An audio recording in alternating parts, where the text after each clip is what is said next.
هو كولر بيتفلسف ليه في ماتشات الزمالك بالذات؟ مساء الفل. ضيعنا الماتش، احنا اللي ضيعنا الماتش.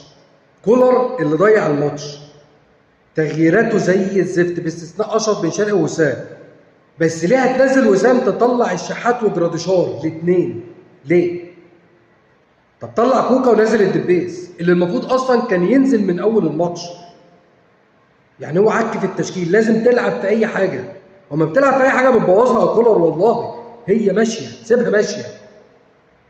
جراديشار ده لو لعب متطرف ووسام جوه منطقه الجزاء واشرف بن شرقي الطرف الثاني وامام في العمق، ما كانش حد هيقدر يطلع. انت هتبقى ضاغط.